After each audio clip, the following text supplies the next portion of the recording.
dalam penelitian dan publikasi ilmiah, khususnya pada bidang manajemen, pariwisata, dan strategi pemasaran berkelanjutan.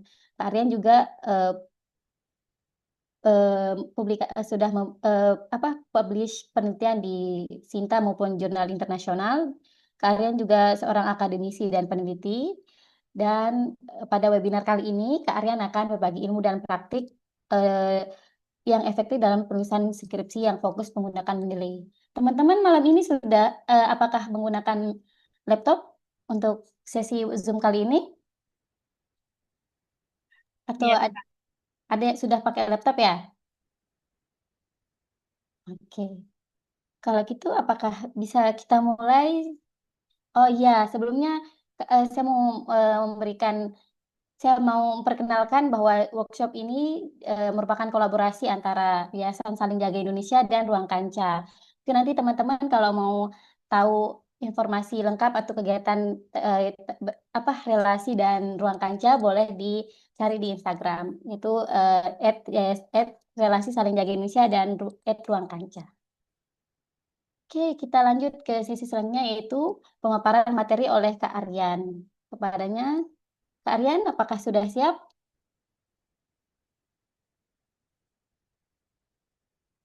Kak Aryan, apakah masih oke. terhubung? Ya. Oke. Oke, terima kasih Kak Isni. Oke, Assalamualaikum warahmatullahi wabarakatuh.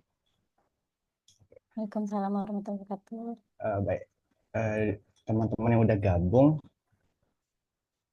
sebenarnya saya ucapkan terima kasih sekali lagi ya buat Kak Ismi tadi udah eh, memperkenalkan. Ya, hari ini, malam ini ya, kita akan banyak ke praktek mungkin ya. Dan saya sengaja untuk tidak menyiapkan materi dalam bentuk PPT agar bisa lebih intens dan bisa bisa ngelihat langsung seperti apa penggunaan dari Mendeley itu sendiri.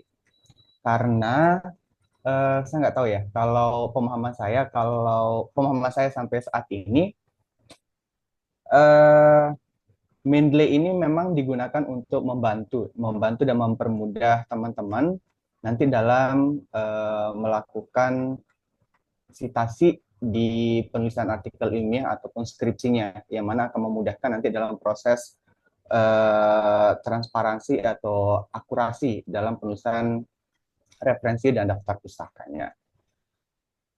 Kalau ditanya apa itu Mendeley, saya tidak perlu menjelaskan panjang lebar karena secara sederhana kita searching aja ketik di Google apa itu Mendeley udah bisa ketahuan fungsinya apa, yaitu manajemen referensi, seperti apa penggunaannya. Bisa saja dilihat di YouTube juga sudah banyak yang menjelaskan tentang Mendeley.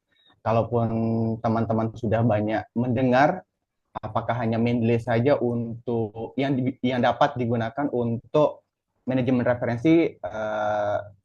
Tentu saja tidak ya, karena dengan perkembangan teknologi sampai saat ini, yang saya ketahui itu sudah ada tiga, ada Zotero sama EndNote namanya.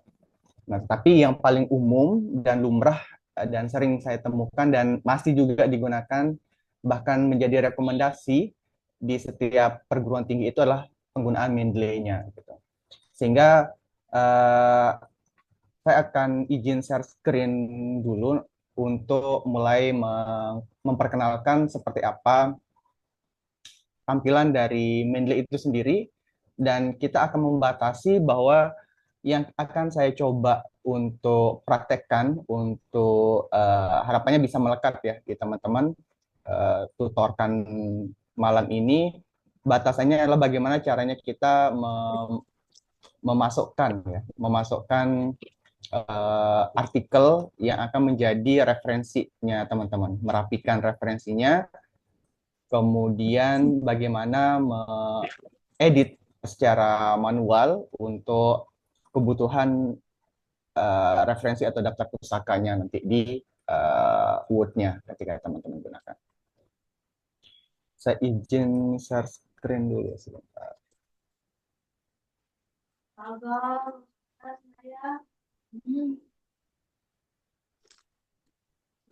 Apa?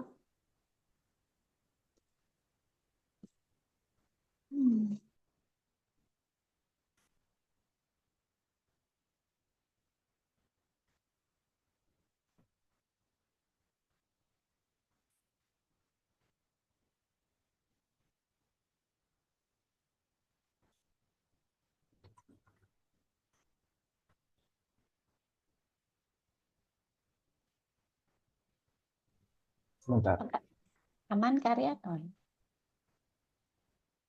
Tidak.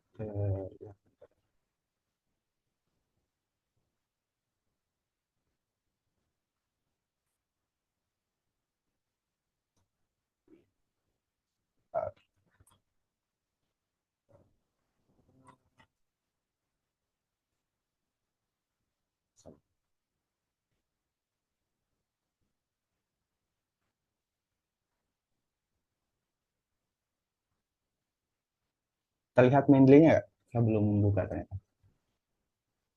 Masih layarnya Oh, gelap, Kak. oke. Ini masih loading up koneksi seperti sudah terlihat nggak? Sudah terlihat nggak layar eh, saya share screen untuk Mendeley Reference Manager-nya? Sudah, Kak. Sudah ya? Ya, jadi seperti ini teman-teman tampilannya. Dan tadi saya lupa, batasan kita saya mungkin akan sedikit merefleksikan ya tantangan-tantangan atau kendala yang sering dihadapi oleh teman-teman mahasiswa ketika melakukan penulisan skripsi dan selalu ditanya tentang apakah referensi atau daftar pustaka yang disusun dalam artikelnya, proposalnya, skripsinya sudah menggunakan Mendeley atau tidaknya. Karena biasanya itu akan sangat mudah diidentifikasi oleh Bapak Ibu dosennya, terutama dilihat dari penulisan daftar pusakanya. Teman-teman bisa lihat pada dasarnya, saya anggap teman-teman kan sudah bisa ya, sudah memiliki akun atau aplikasi dari Mendeley ini sendiri. Ketika teman-teman nanti sudah masuk ke dalam Mendeley, akan muncul tampilan seperti Apa ini. pernah malam-malam? Nah, kemudian Ada di mana? Apa? Ada restoran buka? Mohon peserta boleh di-mute dulu mikrofonnya. oke, yang pertama yang fitur yang akan kita gunakan untuk memasukkan ya, menginput artikel yang akan digunakan nanti dalam sitasi ataupun buatan daftar pusakanya di Word-nya, kita akan add reference. Kita add reference, akan tetapi kalau saya pribadi lebih sering bikin grupnya dulu, bikin foldernya gitu. Kalau di sini kan bahasanya, kalau di tampilannya saya kan pakai collection ya. Jadi biasanya saya bikin nama sendiri, tema sendiri berdasarkan artikel yang mau saya tulis. Nah, ini sangat mudah sih penggunaannya. Kalau kalau memang mau lebih rapi sih kalau menurut saya, tinggal teman-teman buat dulu foldernya, kita sebut sebagai folder saja. Misalnya namanya apa, tinggal ditulis, anggap saja sekarang tutorial misalnya. Kalau udah ditulis namanya tinggal di enter, kemudian dibuka. Nah, kalau dibuka akan kosong kan. Lalu bagaimana caranya mengisi kalau dia kosong? Kalau cara sederhana saya itu adalah tinggal masuk ke beberapa artikel yang ingin saya gunakan, kemudian tinggal di drag aja gitu. Sesederhana itu, ngedrag bukan ngedrag ini ya, saya salah sebut tadi, sebut nanti bilang di drag ini ngobat nanti. Ini tinggal di blok aja, tinggal digeser, kemudian akan dengan sendirinya akan memproses.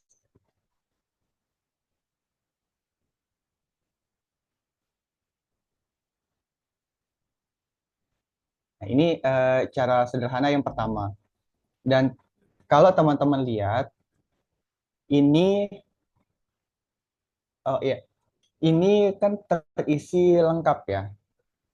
Saya bilangnya lengkap terisinya mulai dari autornya, tahunnya, judulnya, sumbernya, kemudian kapan di input atau di add ke Mendeley-nya, sama filenya.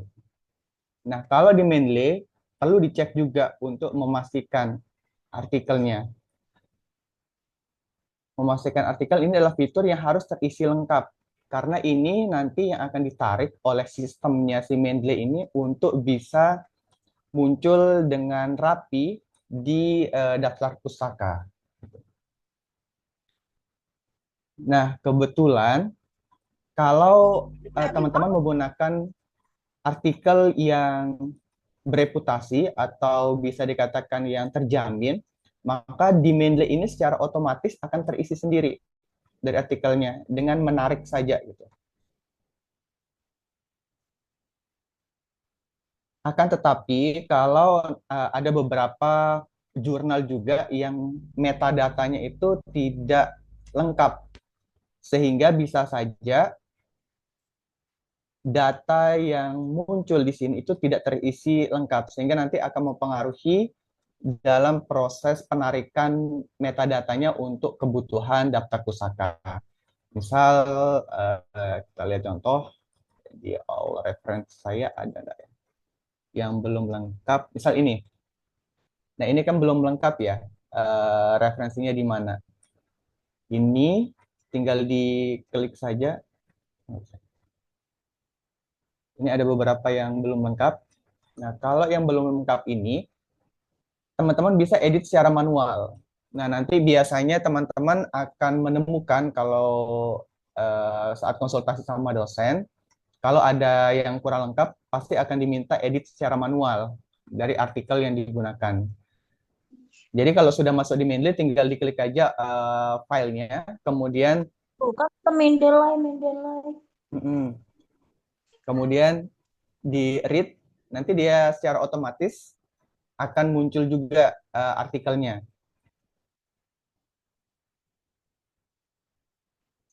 Nah, kalau dia muncul seperti ini yang akan kita pindahkan ke dokumen-dokumen atau ke informasi yang dibutuhkan untuk nanti dimunculkan pada daftar pusaka. Misal dicek kembali kalau memang dia tidak lengkap, ini dari judul sudah sama, berarti aman. Kalau nama pengarang, ini sudah lengkap. Nama pengarangnya ini ada 3 kan. Nanti teman-teman kalau mau kalau dia lebih dari 1 seperti tadi, tinggal diikutin petunjuk, tinggal tekan shift sama enter. Kemudian untuk menulis nama orang, kalau dia namanya terdiri dari 2 kata, misal ini Rangga Prayoga, maka ditulisnya itu Prayoga, Rangga. Ini yang umum digunakan kalau nanti akan menggunakan model style penulisan daftar pustakanya yang apa namanya? Yang style APA. Kemudian ini 3, berarti tinggal shift enter, kemudian tulis lagi Sofyan Najwar. Oke. Kalau sudah di enter saja, maka dengan sendirinya akan menyesuaikan. Tahunnya sudah cocok, kemudian bulan. Nah, di sini teman-teman bisa lihat ya informasi jurnalnya yang dijadikan acuan. Biasanya ada yang mencantumkan lengkap dari bulan sampai ke tanggalnya. Nah, itu bisa kalau memang ada harus diisi. Tapi kalau ini ternyata tidak ada, tidak dimunculkan, berarti kita tidak bisa oh ada, maaf. Ini publish-nya. Ini di artikel historinya ada publish-nya itu Desember, maka diisi bulan 12. Publish-nya tanggal 15, berarti sini tanggal 15. Kemudian bisa diisi kota.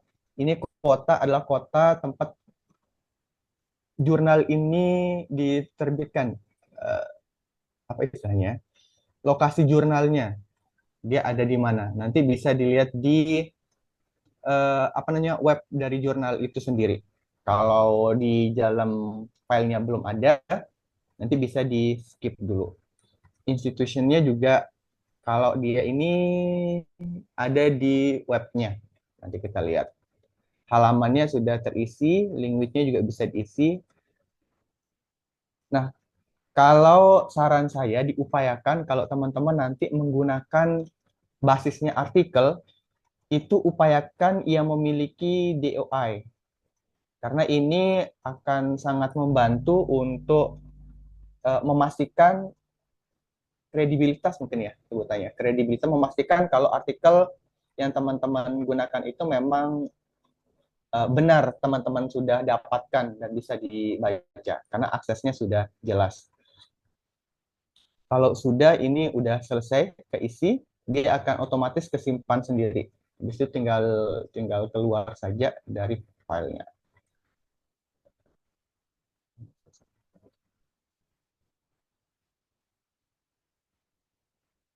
Oke. Mudah sesederhana itu untuk mengedit. Nah, ada juga cara teman-teman yang lain untuk manual kalau tidak menarik drag si file, teman-teman bisa add reference, kemudian bisa di sini aja. Kemudian add reference, kemudian ini import file. Kalau import file tinggal diklik import filenya, nanti akan muncul di datanya teman-teman. Kemudian ini anggap saja ini dia akan masuk sendiri dan muncul. Ini tahunnya belum ada. Coba kita lihat.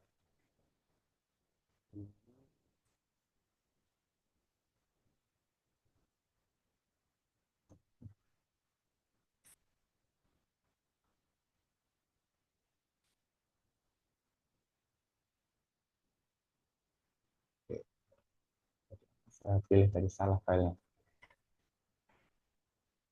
Oke, menu import. Kalau import tadi akan muncul lagi seperti ini. Kemudian yang kedua mungkin saya contoh yang folder itu juga memudahkan teman-teman kalau memang nanti di-download kemudian teman-teman sudah ada foldernya sendiri. Nanti ini tinggal di klik saja. Maka dia dengan otomatis akan ke-upload yang di dalam satu folder itu dia akan ke-upload sendiri.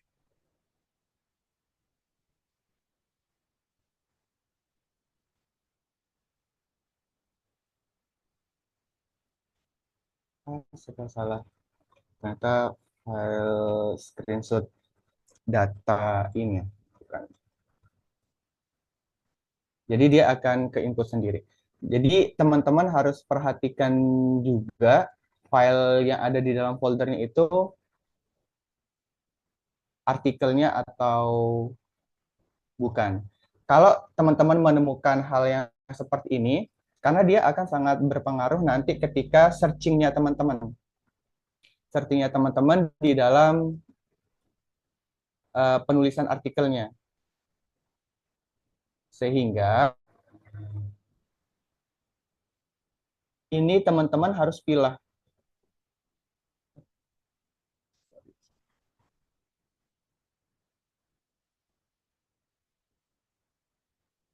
Nah, ini kalau sudah terjadi seperti ini, teman-teman harus menghapus dulu untuk memastikan. Karena ini tidak ada data analisis. Nah, ini yang biasanya juga sering digunakan oleh teman-teman mahasiswa dalam memanipulasi. Karena di dalam sini dia bisa digunakan. Screenshot ini bisa diedit. Bisa diedit biasanya kan teman-teman mahasiswa kalau menggunakan AI sejenisnya itu kan dia minta ada daftar pusakanya. Nah, kemudian bisa saja dia masukkan screenshotan seperti ini, kemudian nanti dia akan edit. Dia akan edit manual untuk bisa dia munculkan nanti ketika ditarik di dalam Word-nya. Ini bisa diganti. Misal ngambil dapat judulnya itu adalah yang sering disalahgunakan itu untuk buku biasanya. Biasanya manajemen pariwisata.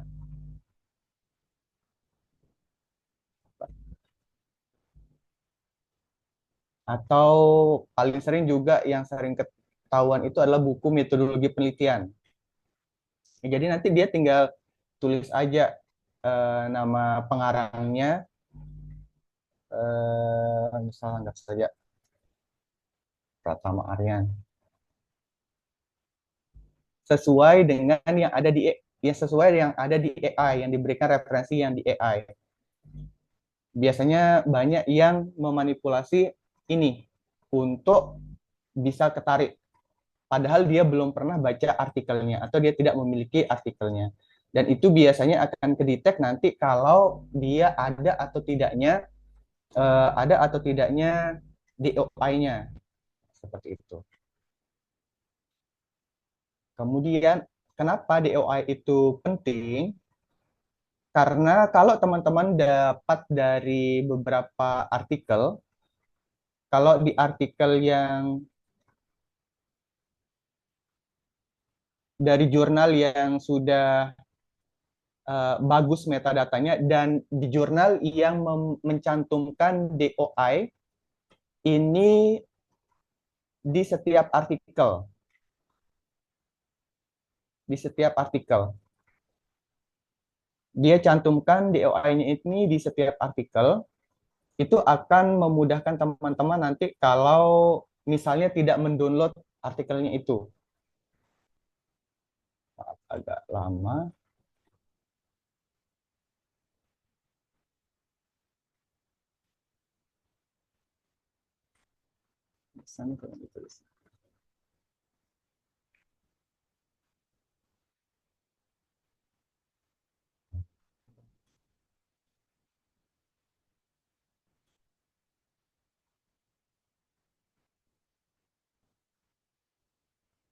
Nah, DOI ini nanti teman-teman bisa sematkan di dalam add preference itu. Kalau udah disematkan di sana, dia nanti akan otomatis juga ngisi sendiri tanpa teman-teman download artikelnya. Dan artikelnya sudah bisa muncul di mainly-nya teman-teman gitu. Ini agak lemot ya. Nah, ini maksudnya. Ini adalah DOI untuk artikelnya. Coba kita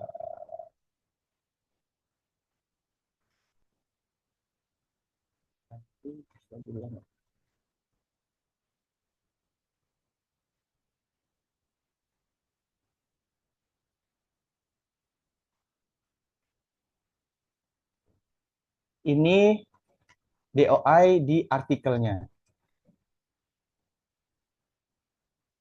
Ini bisa digunakan, nanti bisa di blok kalau di sebentar. Kita akan masuk ke preference-nya. Sini.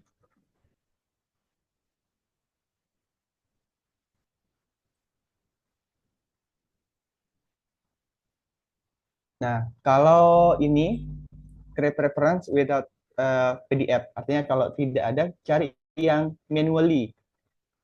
Kemudian teman-teman bisa masukkan DOI-nya di sini, kemudian metadatanya akan keisi sendiri sampai bawah. Ini kalau dari jurnal yang memang metadatanya sudah baik ya. Karena ada beberapa juga jurnal yang hanya mencantumkan DOI-nya itu untuk satu volumenya gitu, bukan per artikelnya. Maka ini kalau sudah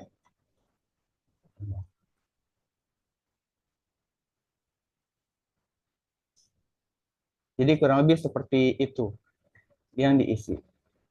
Ini nanti akan bisa teman-teman hapus. Nah, kemudian kalau sudah tersedia seperti ini, artinya sudah siap digunakan untuk disitasi atau disematkan nanti di artikelnya. Sekarang kita coba di artikelnya. Nah, kita coba yang ini. Kalau di sini, nah biasanya kalau saya nulis sudah dapat citasinya, saya tetap sematkan dulu, tulis manual dulu referensinya, sehingga nanti ini saya akan cari di Mendeley-nya.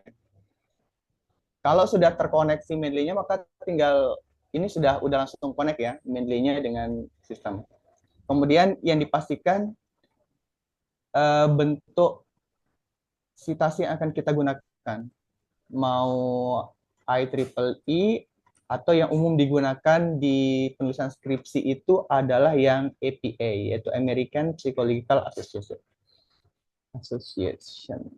Nah, ini baru di-update stylenya, maka dia akan menyesuaikan nanti ketika ditarik sebagai daftar pustaka. Dan tada. Oke, ini sudah pakai style APA. Kemudian kita balik ke reference. Nah, ini ada si ByteDance, tinggal diketik aja. Maka dia akan muncul sendiri, tinggal diklik sekali. Kalau sudah, maka dia akan muncul sendiri. Saya salah. Taruh kursornya ada di sebelah mana.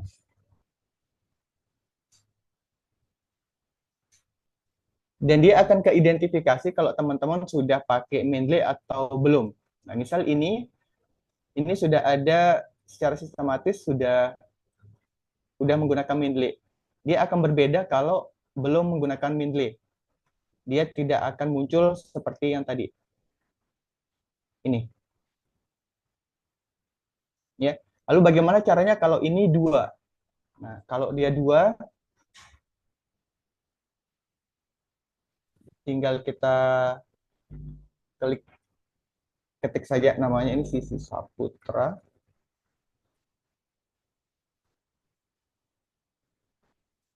Maka dia ini ada indikasinya, ada insert 1 citasi, kemudian kan kita pakai 2, tinggal kita tambahkan lagi. Yang keduanya itu Hohan. Maka di sini ada 2 insert citasi. Kalau sudah ini kan ada 2, maka tinggal di insert saja.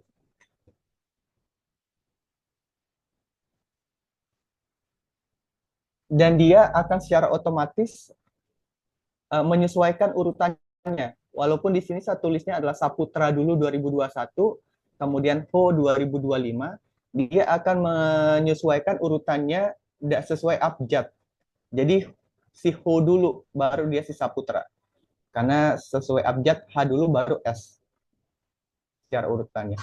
Jadi bisa dilihat sekali lagi ya, perbedaan yang sudah pakai Mendeley sama yang belum.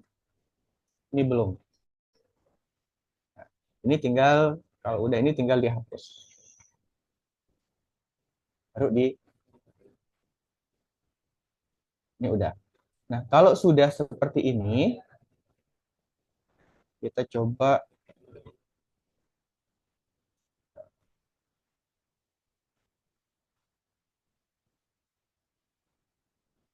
untuk bikin daftar pustaka.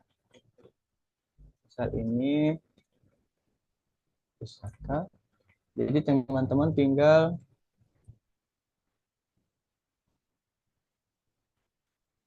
di titik 3 ini, bisa dilihat ya, titik 3-nya tinggal dipilih, kemudian bisa insert bibliografinya. Terpakai yang keep live update. Biasanya, kalau sudah itu continue, maka dia akan muncul seperti ini. Dan secara otomatis dia juga akan menyesuaikan sesuai dengan abjadnya. Nah, kemudian di sini yang sering dilakukan oleh mahasiswa dan itu bisa mengganggu, cukup mengganggu nanti dan terutama di kepercayaan dosennya ketika teman-teman ditanya itu adalah biasanya kan teman-teman nanti disuruh tambahkan referensi. Untuk cepat biasanya yang sering dilakukan itu adalah seperti ini. Di sini kan udah jelas dia pakai Mendeley-nya. Kemudian ini ternyata bisa di-copy yang mereka sering gunakan. Ini di-copy, Ctrl C, kemudian dia disematkan misalnya mau ditaruh di sini. Maka dia akan bisa muncul. Ini sudah dipaste. Kalau dia sudah dipaste, dia akan tetap konteksnya itu seperti Mendeley karena dia masih terhubung sama Mendeley di laptopnya. Dan ini ternyata bisa diedit. Bisa diedit manual. Ini saya edit manual. Misal diganti ada tambahannya itu pakai artikelnya Yuliana misalnya. 2025. Sudah, nanti tinggal dia edit aja. Sehingga kalau dia dicek sama dosennya dari artikel di dalam soft file, maka dia akan kelihatan pakai Mendeley. Dan di bawahnya juga akan pakai Mendeley. Tetapi dia tidak bisa secara otomatis ketarik tambahan tadi itu di daftar pustaka. Kalau dia lupa, maka di sini akan kelihatan dia ada daftar pustaka yang tidak dimasukkan ke dalam ada citasi tetapi tidak dimasukkan ke dalam daftar pustaka. Itu mengindikasikan kalau dia tidak menyeluruh menggunakan Mendeley. Dan cara mereka juga ini biasanya nanti dia akan buat secara manual agar dia tidak masuk lagi ke Mendeley-nya untuk cepatnya. Karena tidak ready artikel secara keseluruhan. Nah, itu yang umum dilakukan atau trik-trik yang dilakukan oleh mahasiswa untuk maaf mengelabui kalau dia benar-benar menggunakan Mendeley. Tetapi pada dasarnya Mendeley ini akan menjaga apa namanya akurasi ya atau kepercayaan dosen terhadap kemampuan Anda, terutama dalam mencari artikel dan membaca, karena menuntun Anda untuk bisa membuat citasinya. Sejauh ini bisa saya rasa ini sih yang perlu saya share. Selebihnya nanti bisa didiskusikan. Mungkin itu Kak Ismi. Oke, terima kasih Kak Aryan. Nah, kayaknya keasikan materinya terlalu banyak praktik dan kayaknya peserta apakah sudah memiliki pertanyaan? Nanti teman-teman kalau tidak mau on mic bisa tulis di kolom komentar. Di kolom chat, sorry. Oke, sebelum kita lanjut ke sesi berikutnya, ya untuk Q&A nanti kita akan buka sekalian setelah sesi pemaparan materi kedua. Namun sebelum kita lanjut ke materi selanjutnya, saya ada pantun sedikit. Untuk materi selanjutnya, nulis jurnal. Oh, sorry. Saya bilang nanti kalau saya sudah bilang satu baitnya, tolong bilang cakep ya. Meskipun sudah cakep duluan. Coba tes mic-nya dulu teman-teman. Halo. Tes. Coba cakepnya dulu boleh? Cakep. Oke. Nulis jurnal sambil makan puding. Cakep. Referensi banyak bikin pusing.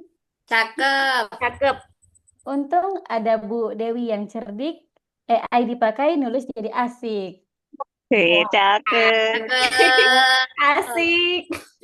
Oke, silakan untuk moderator selanjutnya bisa dilanjut ke materi kedua.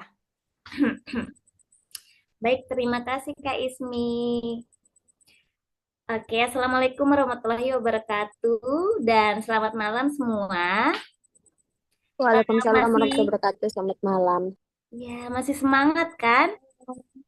Harus ya karena ini em, ilmu yang sangat bermanfaat. Oke, baik. Sebelumnya perkenalkan saya Nunung sebagai moderator pada sesi yang berjudul How to Utilize AI in Doing Research. Oke, nah pada sesi ini pemateri kita Kak Ewi. Sebelumnya izin saya untuk membaca profil singkat dari Kak Ewi. Kak Ewi Puspita Dewi merupakan lulusan Universitas Mataram, jurusan Pendidikan Bahasa Inggris dari tahun 2008 sampai 2012.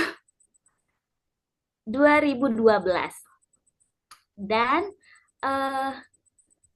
Kak Ewi melanjutkan studi S2-nya di Universitas Negeri Yogyakarta dan mengambil jurusan Applied Linguistics dari tahun 2016. Kemudian Kak Ewi merupakan salah satu dosen di Universitas Bumigora Mataram. Dan saat ini Kak Ewi melanjutkan studi S3-nya di Universitas Negeri Malang semenjak tahun 2024. Kak Ewi sangat tertarik dengan AI, metacognition, English language teaching, kurikulum design, dan juga tentang gender. Jadi kalau ada teman-teman mungkin yang satu memiliki ketertarikan yang sama dengan Kak Ewi bisa berdiskusi dengan beliau. Baik, untuk Kak Ewi, halo Kak, Halo, selamat malam. selamat Apakah malam Nunu. boleh langsung dijelaskan? Boleh. Oke, Silahkan Kak. saya izin share screen dulu ya.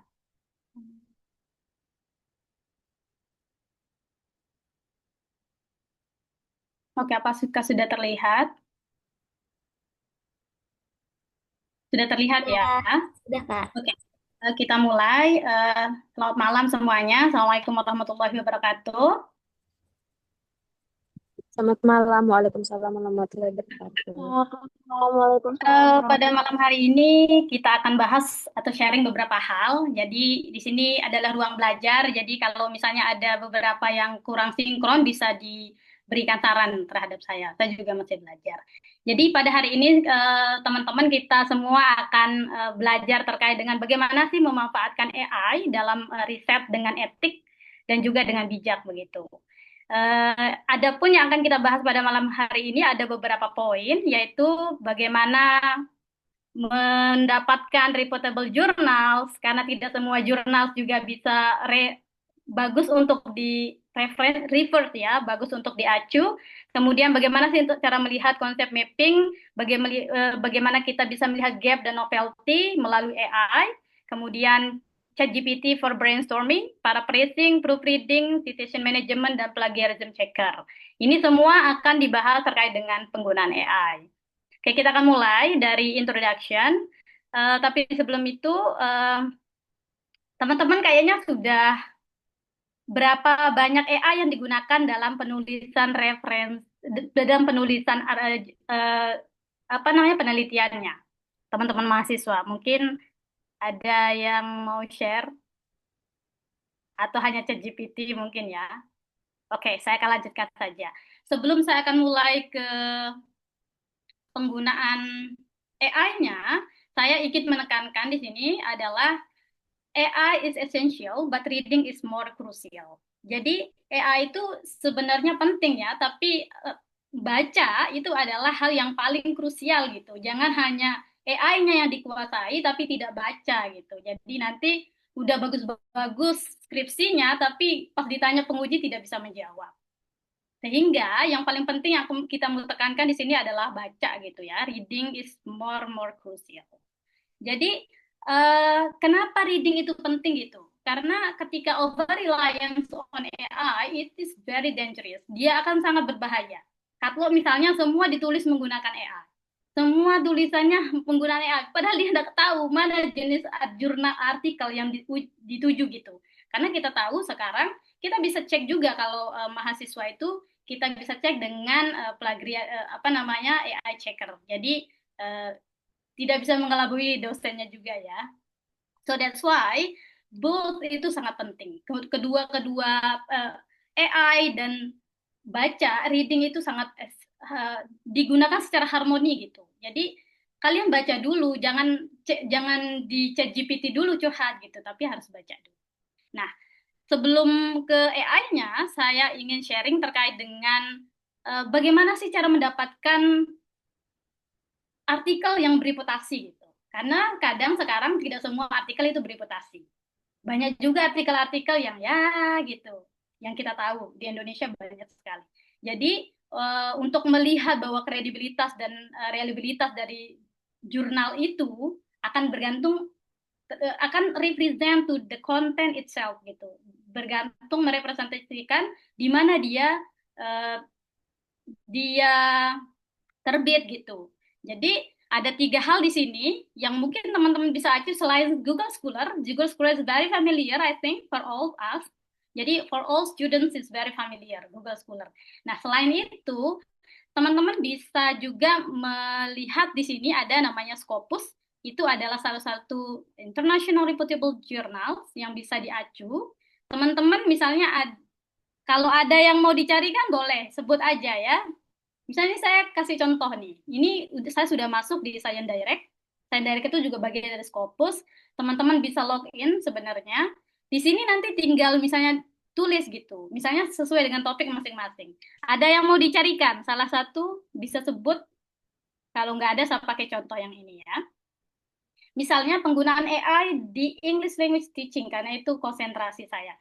Jadi ketika kita klik akan sangat banyak. Kalau ini sudah ketika kalian masukkan ke Mendeley, dia tidak perlu kalian ubah-ubah metadata. Karena ini sudah reputable jurnal, dia akan otomatis bagus di Mendeley. Yang kadang kita otak-atik metadatanya ketika terkadang, tidak semua ya, jurnalnya kurang ini. Jadi kalau sudah di Scopus, dia akan otomatis tanpa metadatanya akan sangat bagus. Nah, teman-teman di sini bisa di-download, ada yang bisa di-download, ada yang tidak ya. Jadi di sini misalnya mau lihat yang 5 tahun terbaru misalnya, atau 2 tahun yang terbaru gitu. Tinggal diklik yang ini, misalnya 3 tahun terakhir. Dia akan muncul semua yang berisi dengan topik kita. Jadi bisa di-download, langsung download, dan yang lainnya dibaca. Jangan di-download, tidak dibaca gitu ya. Harus dibaca. Nah, selain itu, selain yang Scopus, teman-teman juga bisa melihat ada namanya WOS, Web of Science. Yang saya tulis di sini adalah memang yang jurnal bereputasi ya. Jadi teman-teman sudah tidak perlu mikir tentang kredibilitas, tentang keabsahan dari isi dari artikelnya. Jadi ini adalah yang memang bereputasi. WOS nanti teman-teman bisa juga di sini tinggal ditulis misalnya ada yang jurusan green tourism misalnya. Ya udah, berarti langsung aja gitu. Akan muncul di sini banyak dan bisa di-download. Banyak sekali. Kemudian selain itu, selain Scopus, kemudian Web of Science, ada juga namanya Taylor and Francis, yang ini biasanya lebih ramah terhadap mahasiswa. Jadi kita bisa banyak mendownloadnya. Banyak sekali yang kita bisa download. Biasanya saya menggunakan ini. Nah, sama juga penggunaannya masuk ke Taylor and Francis, nanti teman-teman bisa register, kemudian ditulis sesuai dengan topiknya, topik ketertarikan kalian, kemudian akan muncul banyak sekali. Di sini bisa dilihat misalnya, saya mau lihat hanya untuk 5 tahun pertama misalnya. Tinggal ditulis 2025, 2020 sampai 2025. Kemudian apply AI filter, dan semua akan muncul di 5 tahun terakhir. Tergantung, mau ambilnya 1 tahun terakhir, 5 tahun terakhir, itu tidak akan masalah. Jadi, teman-teman bisa menggunakan, ini adalah salah satu rekomendasi, Scopus, Web of Science, Scholar References, itu bisa digunakan untuk jurnal-jurnal yang memang sudah bagus banget gitu ya. Kemudian, nah, yang kadang membuat kita ini adalah bagaimana sih cara melihat gitu. Kita udah punya topik nih, teman-teman kita udah punya topik, kita sudah punya ketertarikan, tapi kita nggak tahu apakah itu sudah banyak diteliti atau enggak. Nah, kalau sebenarnya cara tradisionalnya adalah kita membaca, tetapi ketika kita ingin cepat, makanya saya bilang dari awal AI is a tools, itu adalah alat untuk mempercepat pembacaan sebenarnya dan mempercepat kita dalam pengerjaan. AI itu bukan yang mengerjakan tugas kita, tetapi membantu kita dan mempercepat kita dalam mengerjakan sesuatu. AI itu bukan untuk membuat, tetapi untuk membantu. Tidak membuat the whole of our work gitu, tetapi dia sebenarnya untuk membantu kita dalam pekerjaan kita gitu. Jadi silakan teman-teman bisa ini dengan bijak ya, hal yang seperti itu. Oke, kemudian, nah, bagaimana sih caranya kita bisa melihat cepat bahwa punya kita itu memang tidak banyak yang meneliti. Nah, ada AI namanya Open Knowledge Maps, bisa dicari nanti teman-teman ya. Nanti sebenarnya bisa latihan di rumah karena waktu kita tidak banyak. Open ini, misalnya mau cari green tourism, misalnya yang ekonomi, misalnya, atau apa ya. Kemudian kita akan go. Kemudian dia akan memapping. Mana sih isu-isu yang di green tourism ini yang tidak banyak dijamah orang dalam bentuk map. Nanti ya dia akan muncul, kita masih tunggu dulu. Jadi sehingga kita bisa melihat dengan cepat gitu, tanpa kita harus download satu-satu, baca satu-satu, tapi AI ini membantu kita dalam membaca cepat isu yang memang jarang dilihat gitu ya, jarang dilirik. Semakin kecil lingkarannya, dia semakin berarti sedikit yang pernah meneliti itu. Jadi teman-teman bisa mencari gap di situ. Ya, misalnya nih, nah semakin dia besar, berarti semakin banyak yang meneliti itu. Integrated Tourism Village, desa wisata misalnya, semakin banyak, berarti kita harus mencari, untuk melihat gap, berarti kita harus mencari yang paling sedikit. Tourism space, ini sedikit yang ini. Urban tourism exploration space, itu sedikit yang meneliti itu. Jadi teman-teman bisa dengan cepat itu, bisa mengambil ya, melihat bahwa tanpa harus baca banyak gitu, harus download satu-satu gitu, kalian bisa tentukan gapnya, kemudian baru cari nanti di jurnal atau baca referensi yang lain. Jadi teman-teman melihat semakin kecil lingkarannya, nanti di Open Knowledge Maps itu semakin menarik dia karena belum banyak yang teliti. Jadi gapnya akan lebih terlihat, sehingga novelty-nya akan kebaharuan dari skripsi atau penelitian teman-teman itu akan semakin ada gitu.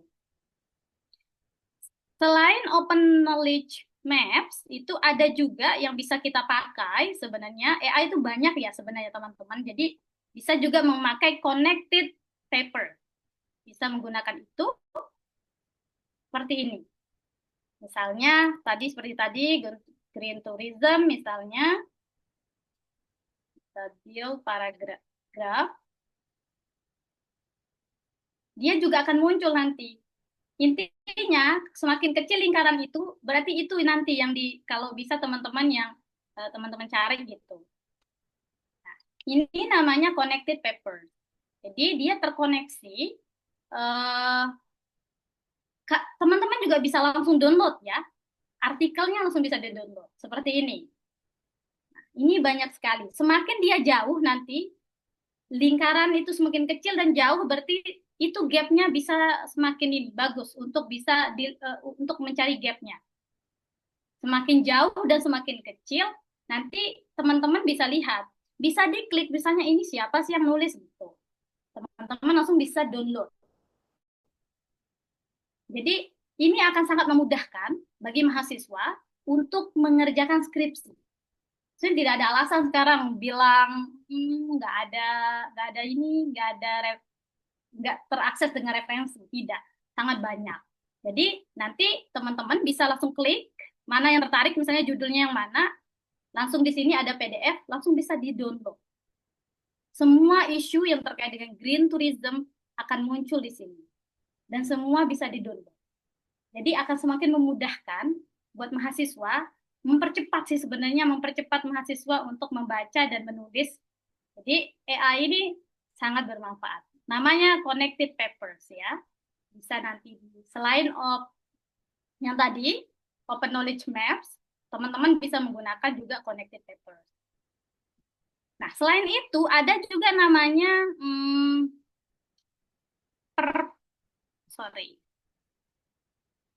Perplexity. Sebenarnya sangat banyak, tapi saya coba sortir yang paling familiar ya, yang paling familiar digunakan. Nanti tergantung teman-teman mana yang lebih ramah dirasakan dan mana yang lebih menarik atau lebih nyaman digunakan, itu bisa dipakai. Namanya Perplexity, itu seperti ini. Jadi ketika misalnya teman-teman sudah punya, saya ketertarikan saya di sini misalnya, tentang saya kurang tahu tentang ekonomi ya, tapi kayaknya banyak mahasiswa FEB di sini. Misalnya tentang green tourism aja, contoh yang ini. Nanti ketika kita klik dia akan langsung mencarikan kita artikel yang sesuai dengan isu itu. Dan juga menjelaskan kita, bukan hanya mencarikan, tapi menjelaskan secara singkat terkait dengan green tourism itu sendiri. Nah, ini bisa dilihat nanti.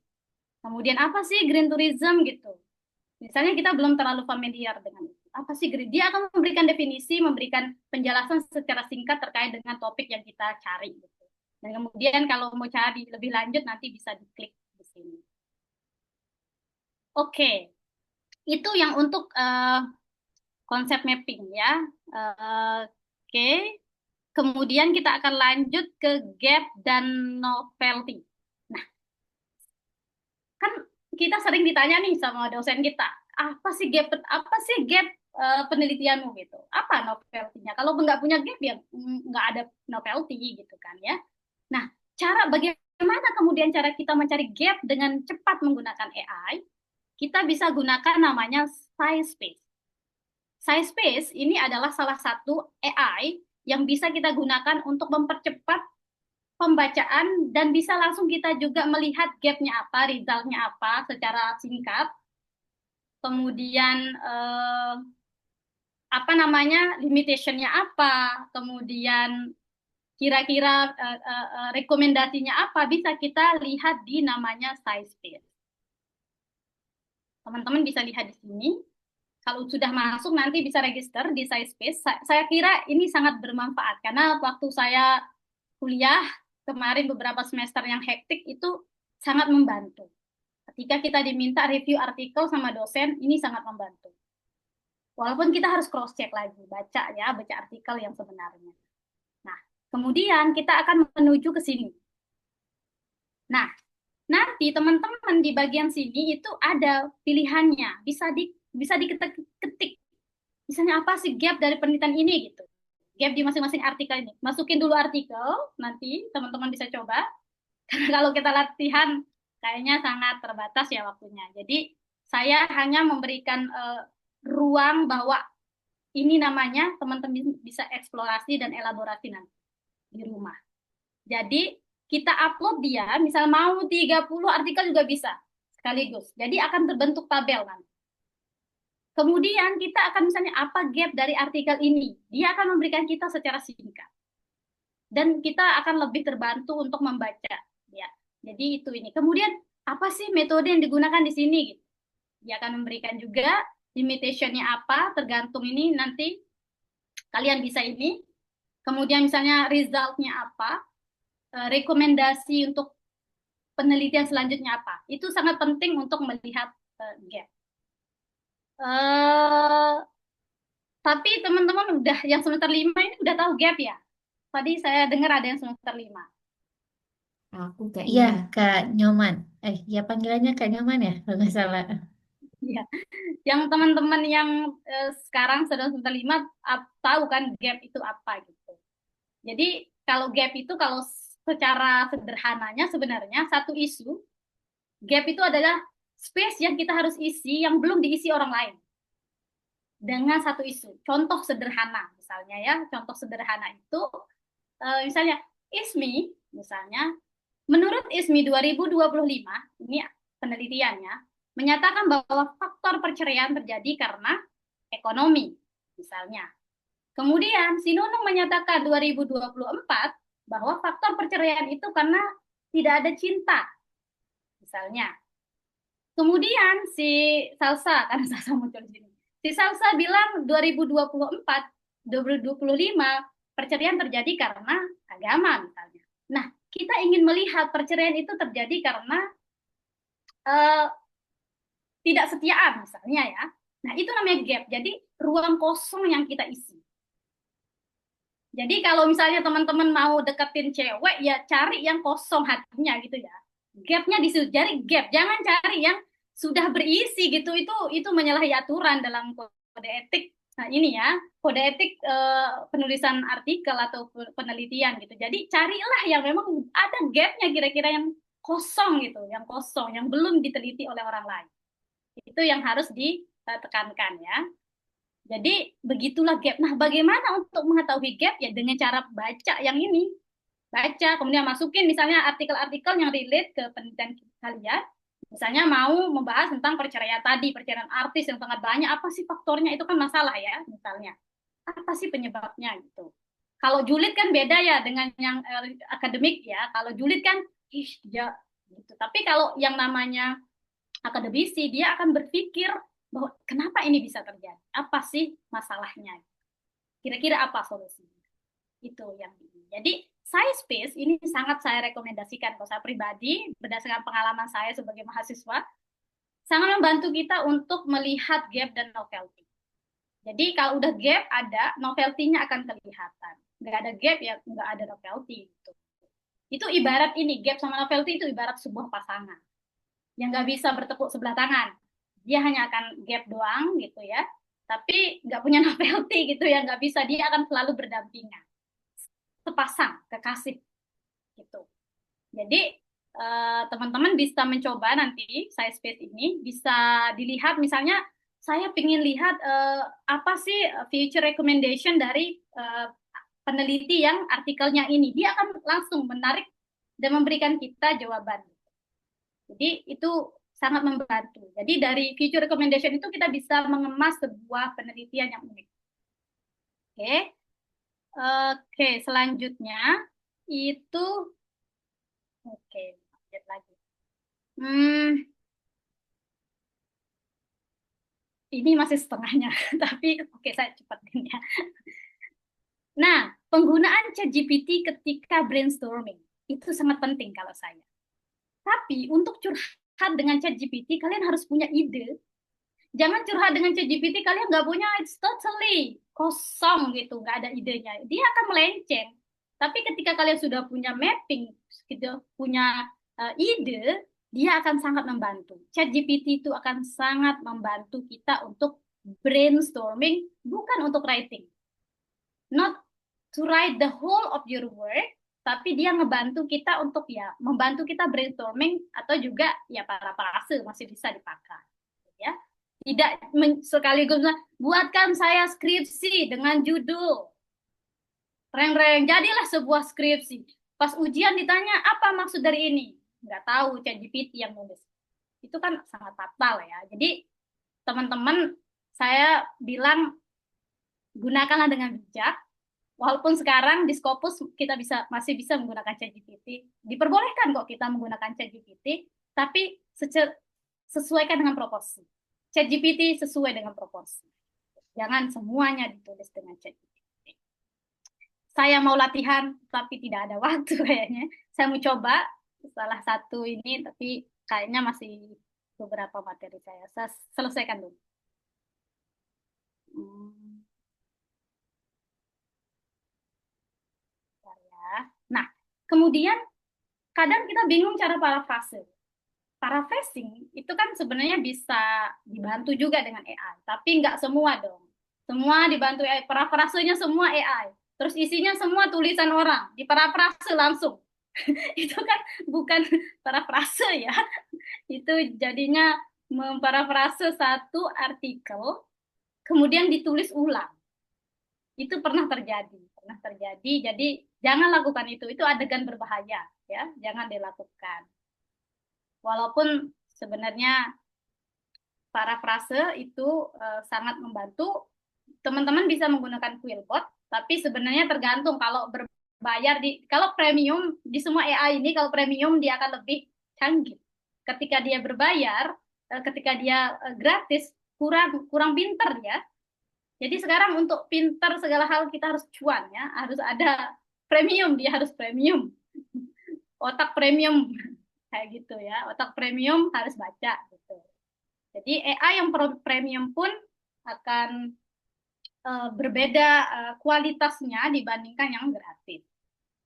Ini Quillbot, nanti teman-teman bisa elaborasi, sangat mudah cara instalasinya dan sangat mudah digunakan.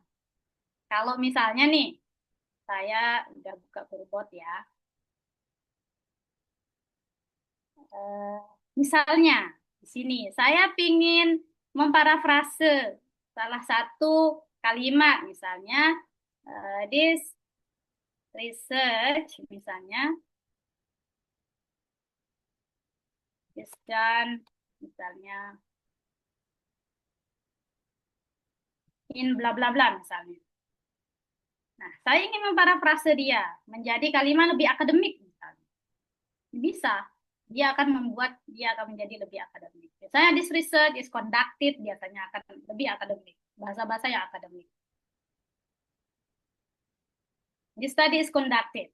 Karena done itu tidak akademik. Jadi dia bisa mengubah dengan cepat dan membantu kita untuk memparafrase kata kalimat-kalimat yang tidak akademik. Karena kadang kan kita asal nulis, kadang itu dibantu sama Quillbot untuk memparafrase. Itu di beberapa quote misalnya yang sulit untuk diparafrase, nggak apa-apa, kita alihkan aja ke sini. Di beberapa quotation di artikel yang mau diacu, kemudian sulit untuk di ini ya, nggak apa-apa. Teman-teman bisa menggunakan Quillbot. Bahasa Indonesia juga bisa, tapi saya belum pernah mencoba menggunakan bahasa Indonesia.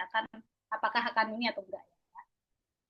Kemudian selain Quillbot, teman-teman itu bisa menggunakan ChatGPT juga kalau parafrase ya. Nah, setelah jadi nih ceritanya nih, jadi nih skripsi kalian. Kemudian kalian pingin proofreading dan editing. Karena itu sangat penting.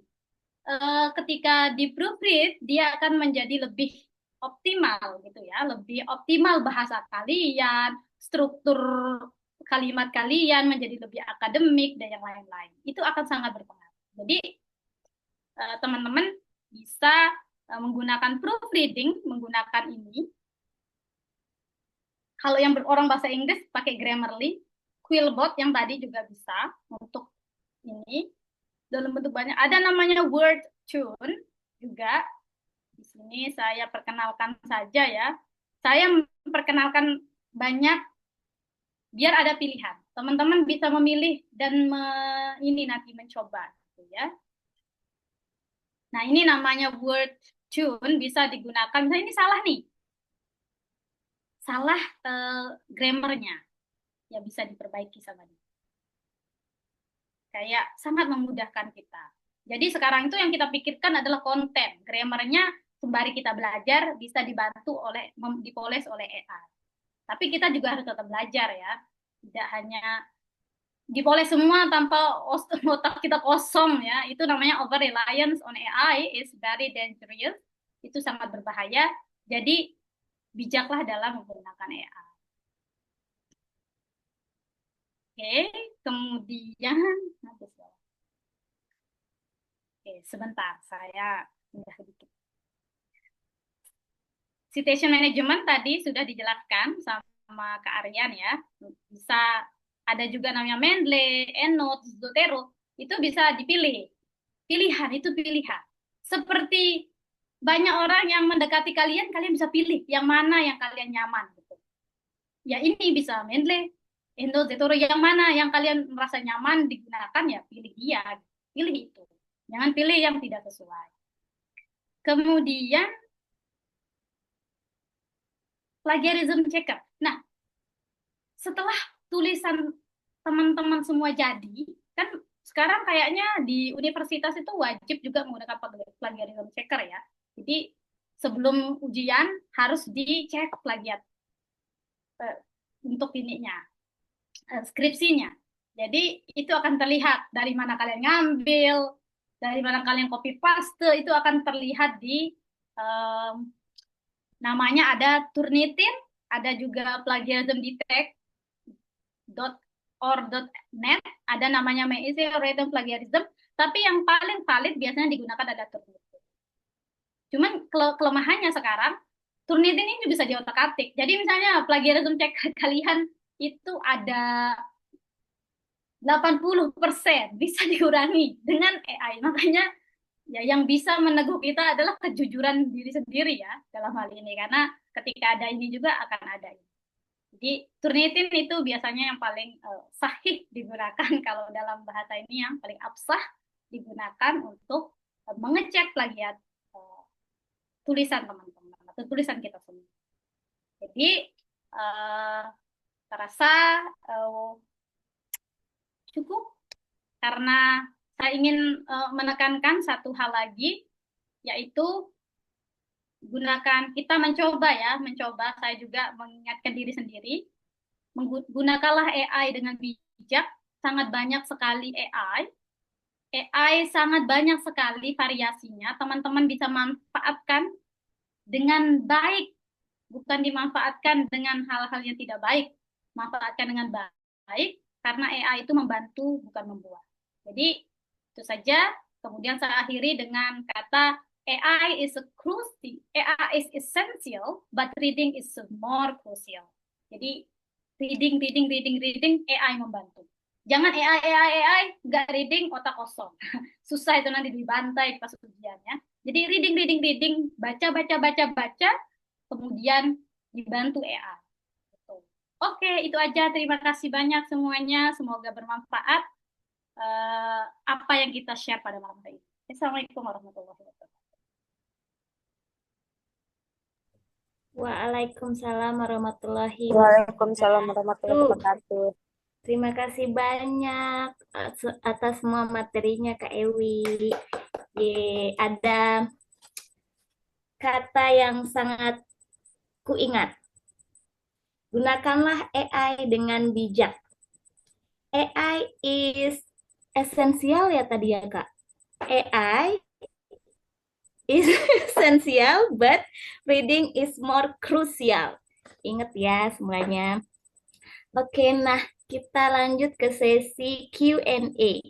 So, buat teman-teman audiens semuanya, kalau ada pertanyaan bisa open mic atau langsung aja ketik di kolom chat. Silahkan. Ada yang punya pertanyaan? Kalau yang sesi pertama tadi ada yang mau bertanya kah? Mana ya ini chatnya? Oh, ya.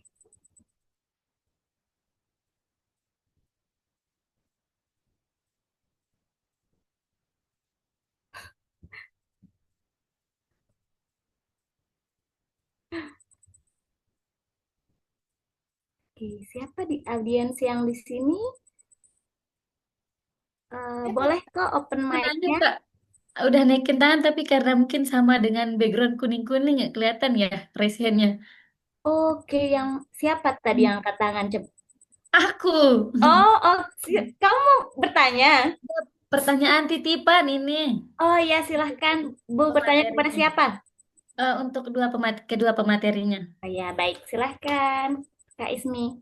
Pertanyaan pertama untuk pemateri pertama, Kak Aryan. Kan ini untuk Mendeley ya, tool untuk referensi. Nah, apakah apa apa yang membedakan ketika kita menggunakan Mendeley ini atau tool yang lain? Dan kalian sempat singgung ketika kita menggunakan Mendeley itu akan mudah diidentifikasi oleh dosen mungkin ya. Jadi dari apakah ada ciri-cirinya jika itu digunakan oleh Mendeley atau bukan? Dan ini kan tool ya, ada beberapa mungkin laptop yang apakah semua laptop jenis laptop atau perangkat mahasiswa bisa mengakses Mendeley ini atau tidak? Gitu. Sama pertanyaan kedua untuk Kak Ewi, referensi ya. Sebelumnya saya eh, karena pengalaman ketika skripsian ya, ada beberapa dosen ingin referensi penelitian kita itu ada yang dari Indonesia nih, tapi ya mungkin kami merasa kesulitan karena dosennya mau isu tersebut referensinya ada yang Indonesia agar lebih melokal atau lebih relate dengan penelitian kita. Apakah ada saran untuk mencari referensi tersebut? Terima kasih. Itu saja.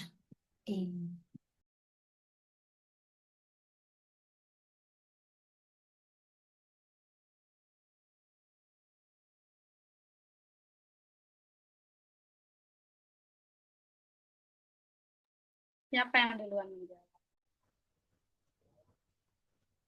Siapa yang nanti pertanyaan? Siapa duluan nih, Kak Ewi atau Ayo, ayo, ya boleh Kak? silakan. Saya dengarnya saya. Oh, ya. Eh, yang pertama tadi ada yang sudah saya identifikasi dari dulu yang kita kenal itu ada tiga ya. Tadi juga Kak Ewi di slide-nya saya lihat ada tiga juga. Mungkin saya nggak tahu udah ada lagi atau tidak ya selain dari Mendeley, Zotero, sama Enut. Nah, eh, kalau saya pribadi itu memang dari awal sudah mengenal Mendeley.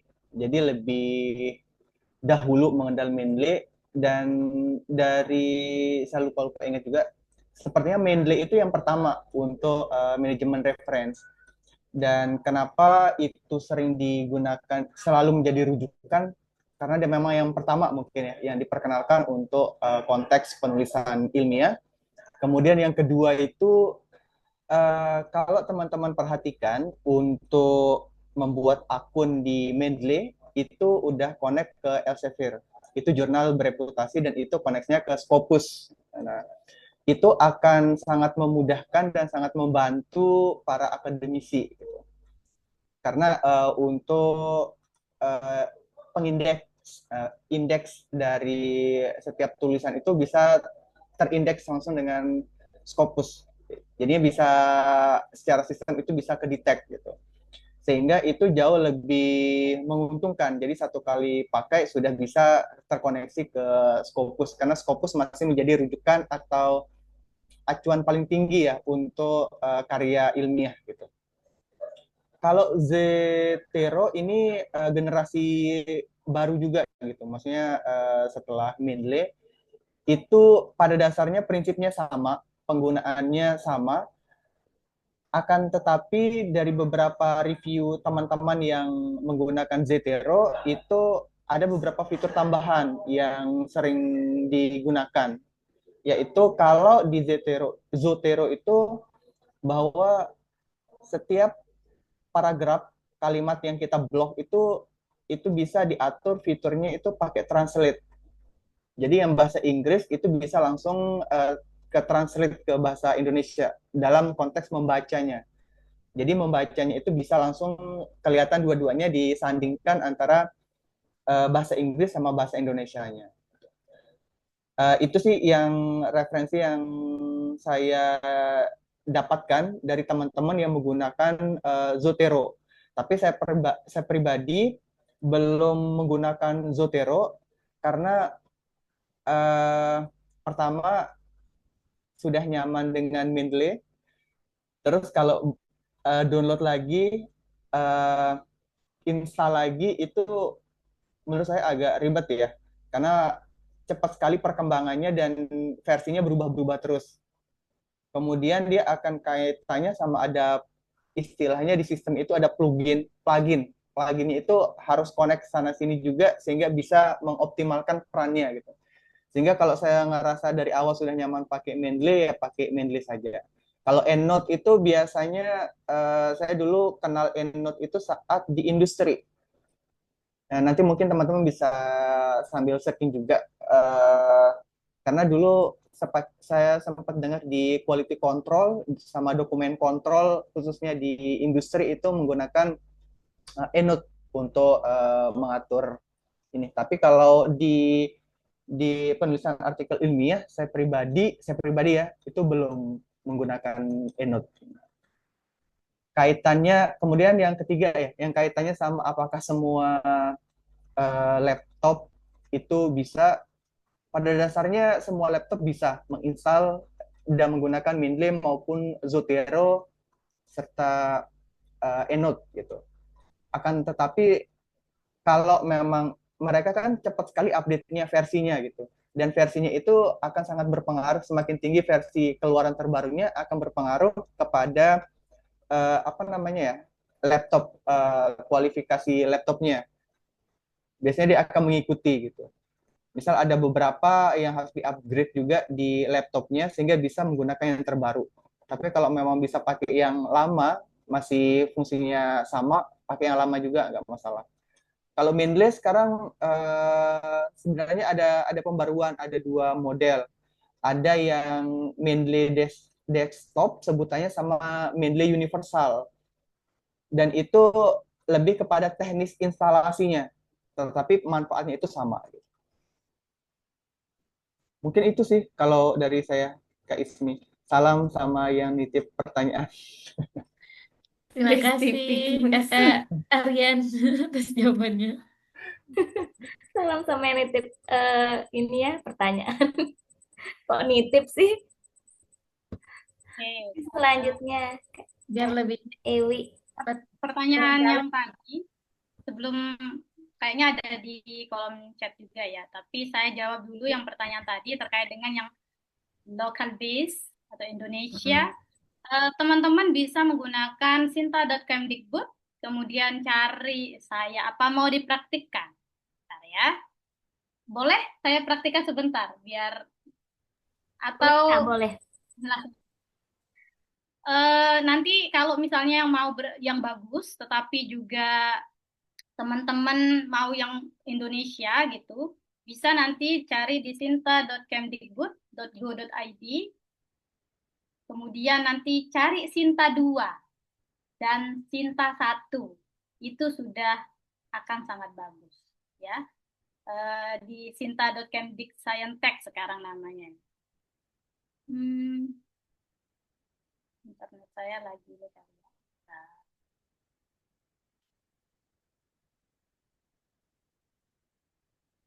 Oke, nanti bisa dicari namanya sinta.kemdikscientech, kemudian ada di jurnalnya, klik jurnalnya, ada pilihan Sinta 1 sampai 6, klik aja 1 dan 2. 1 paling tinggi, jangan 6-nya mentang-mentang yang paling tinggi jumlahnya dianggap paling bagus, bukan. Sinta 1 dan 2 itu bagus gitu ya. Semakin dia numbers-nya semakin tinggi, semakin kurang. Tapi ya bagus sih, cuman direkomendasikan mengambil Sinta 1 dan Sinta 2. Itu yang itu. Ini karena nggak bisa, sorry ya, itu aja nanti dielaborasi sama teman-teman mahasiswa, dicari di sinta.kemdikbud. Sinta.scientech kayaknya namanya sekarang. Apakah ada apa saya langsung menjawab pertanyaan di kolom komentar ya? Dari Kak Ika. Terima kasih Kak Ika. Kak Ika bertanya terkait dengan mana yang dari banyak sekali tadi saya rekomendasikan tool atau AI tools yang bisa digunakan untuk riset. Yang paling ini untuk mencari topik yang mana? Kalau menurut saya, kalau untuk mencari topik itu adalah yang ini Kak Ika. connected papers sama open knowledge map. Karena dia akan bisa melihat. Misalnya isu yang mau diambil apa? Yang penting tahu topik dulu. Nanti diklik, nanti diketik. Misalnya apa? Misalnya kalau di ekonomi, apa? Misalnya di ekonomi, Yan, topiknya Strategi pemasaran. strategi pemasaran, marketing strategi gitu ya. Kalau dalam bahasa ininya itu apa? Ya, Misalnya ya, financial sustainable. itu salah satunya. Nanti misalnya kalau memang sudah punya topik, nanti langsung diklik aja di knowledge map itu, open knowledge map, atau dua yang saya rekomendasikan, Kak. Open knowledge map sama yang connected paper. Kalau untuk mau mencari lebih cepat. Jadi akan kelihatan di bulat-bulatannya gitu. Semakin kecil bulatannya, semakin kita bisa melihat gap-nya. Kita bisa masukin gap yang ini. Atau kalau mau yang udah banyak tapi mau menantang diri mencari gap dan membaca dengan detail, boleh juga. Untuk mempermudah, nanti bisa dilihat dari putaran-putaran yang ini. Nah, yang kayak gini. Kalau yang ini kan udah banyak yang membahas ini, yang nggak usah bahas itu misalnya. Cari yang memang bulatannya sedikit gitu. Semakin kecil bulatannya, semakin akan terlihat mempercepat mahasiswa untuk mencari topik itu sendiri. Itu sih. Sama bisa menggunakan connected papers yang tadi, yang ini misalnya tadi financial sustainability. Ya. Asal ada ide awal dulu tapi Kak Ika. Kalau nggak punya ide awal mahasiswanya yang nggak bisa ya ngawak nanti. Harus punya ide awal yang bisa dicari. Gitu. Kemudian bisa diklik dan mencari buletan-buletan yang tadi. Jadi lebih mempermudah. Banyak sih sebenarnya, banyak tools ya yang digunakan, tapi ini salah duanya yang mungkin saya rekomendasikan untuk teman-teman mahasiswa bisa mempermudah mencari topik itu. Jadi baca, cari. Dengan cari-cari ditumpuk nggak dibaca bingung. Itu sih. Itu Kak Ika ada dua yang tadi. Oke, saya stop share.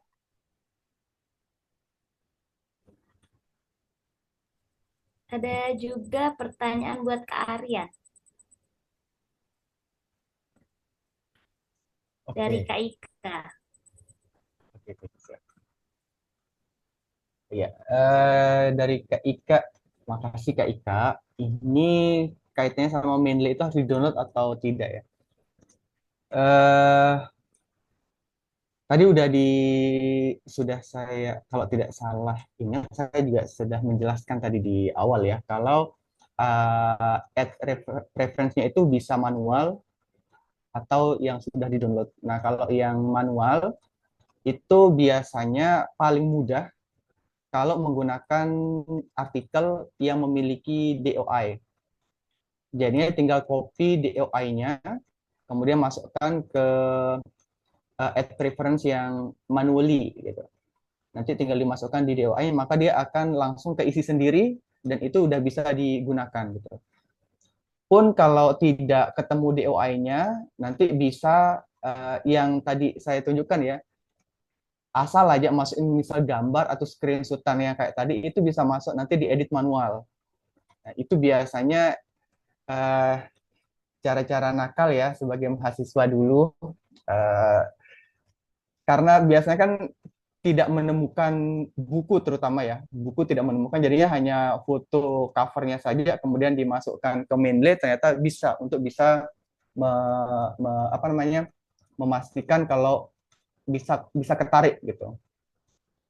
Tapi kalau sekarang kan akan aneh kalau tidak menemukan bukunya, karena di e-book juga udah mulai banyak, kemudian AI juga bisa membantu untuk mencarikan aksesnya dimanapun dia berada, masih bisa. Yang penting kata kunci instruksinya itu udah jelas. Mungkin itu Kak Ika. Nah, kemudian ini ada tadi pertanyaan yang menarik dari Salsa. Apakah Mendeley ini bisa digunakan di Google Doc gitu? Saya tidak pernah berpikir kalau apakah bisa digunakan. Bahkan saya tidak pernah mencoba karena lumrahnya digunakan di Word gitu. Tapi setelah saya coba tadi untuk di Google Doc, ternyata masih belum ya. Dan saya juga karena belum pernah mendapatkan informasi dan beberapa pelatihan yang saya ikuti juga terkait dengan Mendeley, itu belum ada yang menjelaskan atau mencontohkan secara spesifik kalau itu bisa digunakan di Google Doc gitu. Tapi ini nanti perlu dicoba, nanti coba saya cari apakah bisa atau tidaknya gitu. Tapi pada dasarnya kalau dia ada fitur atau menu referensi, mungkin bisa jadi bisa. Tapi saya belum bisa memastikan hari ini karena sebelum otak-atik di Google Doc seperti apa.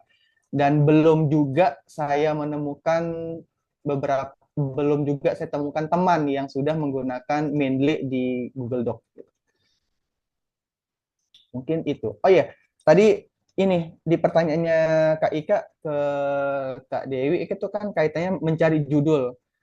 Mungkin mungkin agak keliru ya kalau judul itu dicari. Tapi menurut saya pribadi judul itu dibuat. Jadi teman-teman itu membuat judul, yang dicari itu adalah topik-topiknya. Apa kesenjangan-kesenjangannya, fenomenanya apa. Nah, dari situ yang diramu, kemudian jadilah dia judul. Judul itu tidak dicari. Kalau teman-teman mencari judul, ketik di Google secara umum itu banyak judul yang muncul gitu. Pasti ketemu judul gitu. Tapi kalau untuk penelitiannya teman-teman yang harus membangunnya sendiri. Buat judulnya sendiri.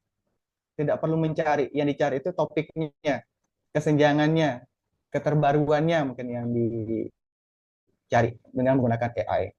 Dan saya juga sering brainstorming menggunakan AI, tapi setelah baca, seperti bilangnya Kak Dewi.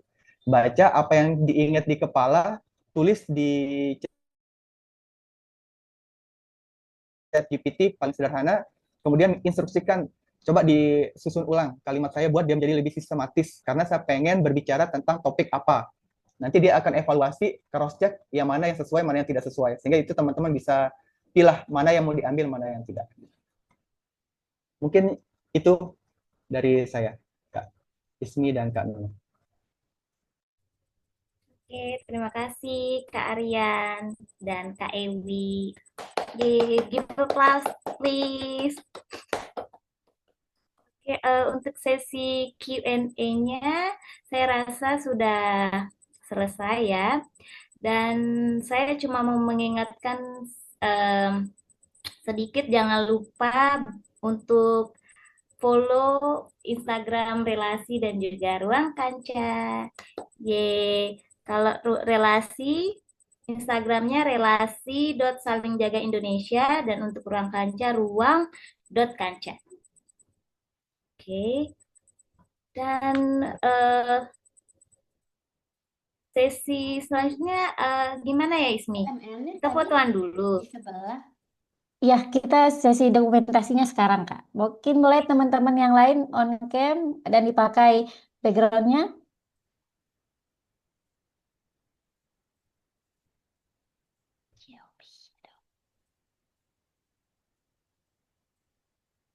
Oke, apakah ada yang masih mau on cam lagi, teman-teman? Ditunggu cakepnya. Nanti kalau teman-teman dokumentasi akan di-share ke teman-teman, silahkan di-post boleh dan tag relasi dan ruang kancah. Sudah ready? Hitung 1 sampai 3 ya. Biar operator bisa mencekrek nih. Biar bagus posenya. Siap ya? 1, 2, 3.